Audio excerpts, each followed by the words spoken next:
नमस्कार, मैं रीता खरेते और आप इस समय मेरे साथ हैं समाचार किंग पर और हम मौजूद हैं मालवीय नगर में। आप जो देख रहे हैं यहाँ पर हनुमान नगर महानगर पालिका के अधिकारी यहाँ पर निरीक्षण के लिए आए हैं। समस्याएं बहुत सारी हैं और कहीं न कहीं इनका निवारण का जो पीड़ा उठाया है, तो उस पीड़े को देखकर यहाँ पर निरीक्षण किया जा रहा है। सभी अधिकारी आए हैं और जैसे कि हाजी सोहेब पटेल के उनकी अध्यक्षता में ये जो कार्य हो रहा है, ये यहाँ की जनता की आवाज़ है, जो उन्होंने आवाज़ उठाई उनके हक अधिकार के लिए। जैसे कि हाई एक्सटेंशन तार हैं और गंदगी हम दिखाएंगे आपको कि किस तरह से गंदगी का अंबार है यहाँ पर, और जितनी भी असुविधाएं हैं उन असुविधाओं को से अवगत कराने के लिए यहाँ पर अधिकारियों को विशेष आग्रह से बुलाया गया है कि आप भी देखिए कि किस तरह से हमारे परिसर में गंदगी है। आप देख सकते हैं कि महाराष्ट्र शासन के अधिकारी यहाँ पर मौजूद हैं। हनुमान नगर जोन में जो महानगर पालिका के अंतर्गत आते हैं वो अधिकारी यहाँ पर मौजूद है। सर, आभा नगरी झोपड़पट्टी को मिलेगी मूलभूत सुविधाएं। मनपा की संयुक्त टीम ने किया निरीक्षण। क्षेत्र की जनता ने फूल और शॉल से किया स्वागत। नागपुर महानगर पालिका के हनुमान नगर जोन क्रमांक 3 द्वारा दक्षिण नागपुर के प्रभाग 29 स्थित न्यू माड़गीनगर बेसा पावर स्टेशन के पीछे स्थित आभा नगरी झोपड़पट्टी में मूलभूत सुविधाओं की समस्या को गंभीरता से लिया गया है। हाजी सोहेल पटेल अशरफी द्वारा दिए गए निवेदन के बाद मनपा प्रशासन सक्रिय हुआ है और जनता के बीच अधिकारी पहुंचे। क्षेत्र के नागरिकों के लिए बिजली, पेयजल, नल कनेक्शन, सीवर लाइन तथा अन्य आवश्यक नागरिक सुविधाओं की मांग की गई थी।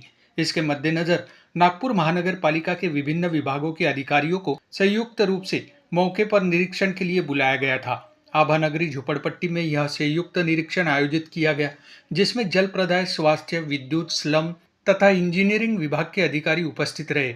अब क्षेत्र की जनता की निगाहें इस निरीक्षण पर टिकी है कि वर्षों से लंबित मूलभूत समस्याओं का समाधान कब तक होता है। ये जो क्षेत्र है वो हनुमान नगर महापालिका में आता है और यहाँ पर जो समाज सेवी सोहेब हाजी पटेल हैं, उन्होंने इस क्षेत्र की परेशानियों का एक जिम्मा उठाया कि उन परेशानियों को मैं दूर करूंगा। उन परेशानियों को लेके 4 दिन पहले जब वो कार्यालय में गए तो वहाँ के आयुक्त से मुलाकात की और जो अधिकारी हैं उनसे मुलाकात की, चाहे वो पानी से रिलेटेड हो और सफाई से, स्वास्थ्य से, और जितनी भी समस्याएं जो बिजली विभाग से जितनी भी समस्या है उन समस्याओं को लेकर वो कार्यालय में गए और जहां पर उन्होंने एक मीटिंग अरेंज की कि अब टाल मटोल नहीं चलेगा, आप हमारे क्षेत्र में आइए और हमारी जो परेशानियां हैं उनसे आप जाकर अवगत हो और उसके बाद कार्रवाई करें। टाल मटोल अब नहीं चलेगा। जिस तरह से उनकी एक वक्तव्य था, तो उससे जाहिर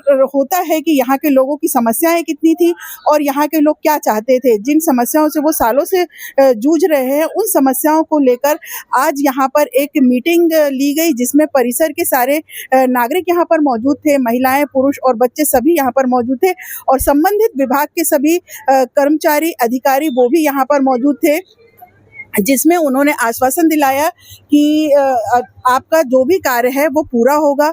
और यहाँ पर हर व्यक्ति ने, हर महिलाओं ने अपनी अपनी जो परेशानी है वो अधिकारियों के सामने बताई। अधिकारियों का स्वागत किया गया, फूल, कलम और शॉल देकर स्वागत किया गया और जिस तरह से स्वागत किया गया उस तरह से हम अंदाजा लगा सकते हैं कि हाँ, अब कार्य होगा। आप क्या समस्याएं यहाँ की और किन समस्याओं को लेकर आप कार्यालय गए और अधिकारी यहाँ पर आए, ये बहुत बड़ी बात है कि हर एक जानकारी को उन्होंने बहुत अच्छे से सुना। यहाँ की जो जनता की प्रॉब्लम है वो प्रॉब्लम को लेकर हम सब लोग नगर जोन में गए थे, तो वहाँ के अधिकारियों ने हमें आज एक ज्वाइंट मीटिंग के लिए बोले थे। जैसे कि वो लोग एक दूसरे के ऊपर टालम टोल करते हैं कि एनआईटी है, ये एनएमसी है, ऐसा वो लोग एक दूसरे पर टालम टोल करते हैं। तो इसी वजह से हाजी सोहेल पटेल सर ने उनको बोला था कि एक ज्वाइंट मीटिंग लीजिए जिसमें सभी अधिकारी आए।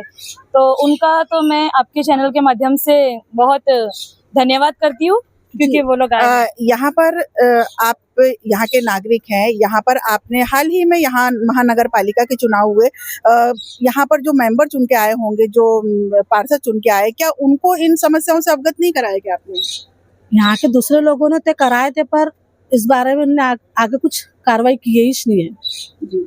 वो दूसरे नंबर की गली है, तीसरे नंबर की गली उधर तो देखे नहीं, हमने उनको चेहरे ही नहीं देखे आज तक के। क्या क्या समस्याएं हैं यहाँ पर? मैम इसके पहले भी चंदू आकतकर हमारे नगर सेवक समस्याएं बताइए, समस्याएं। हाँ, तो उनको हम यानी समस्या ये थी कि पहले रोड नहीं थे, कचरा वाला आता था, कचरा लेके जाता था। हालांकि वो कबाड़ी वाले बोल रहे थे उनकी यहाँ का कचरा लेके जाता था, लेकिन हमारा यहाँ का कचरा मिनिमम 8 दिन वैसे ही पड़ा रहता था। कचरे वाले को बोलो कि कचरा लेके जाओ तो नहीं लेके जाता, और एक गाड़ी पूरे कचरा झोपड़पट्टी आप में। बताइए। मैडम कबाड़ी से बहुत तकलीफ है हमको, और कचरा तो है हमारे घर के सामने कचरा रखता है, और बोलने जाओ तो झगड़ा करते हैं। मैडम हम झगड़ा जी, कर देखिए जैसे कि आपने बताया कबाड़ी की समस्या, तो ये कबाड़ी की समस्या ये आम समस्या हो गई है नागपुर शहर की, कि जहां चाहे वो वहां पर अपना सामान रखते हैं और गंदगी फैलाते हैं, लेकिन प्रशासन नहीं सुन रहा है आम जनता की बात।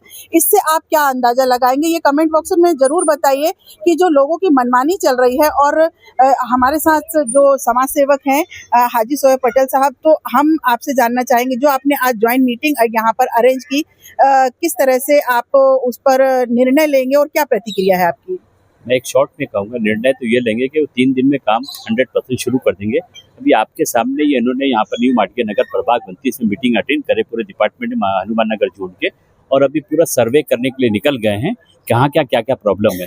पूरे डिपार्टमेंट के लोग निकले हैं, और उम्मीद है 101% उम्मीद है कि वो काम करेंगे और करके रहेंगे। प्लस यहाँ पर अगर गुटबाजी रही तो काम में रुकावट आ सकती है, तो मैं यहाँ की जनता से कहूँगा मिलजुल के रहो तो काम बराबर होगा। जी, जैसा कि आपने देखा माडगी नगर में आज सहायक आयुक्त और अन्य अधिकारी यहाँ पर आए और जिन्होंने एक एक करके जनता की परेशानियां सुनी। अब जनता की परेशानियां जमीनी स्तर पे तो सुन ली गई हैं, लेकिन अब देखा ये जाएगा कि ये समस्याएं बस सुनने तक रहेंगी या फिर इन पर कार्य होगा। अब अगली रणनीति प्रशासन की क्या होगी, अब ये देखने वाली बात होगी। समाचार किंग पर देखते रहे रीता खरेटे।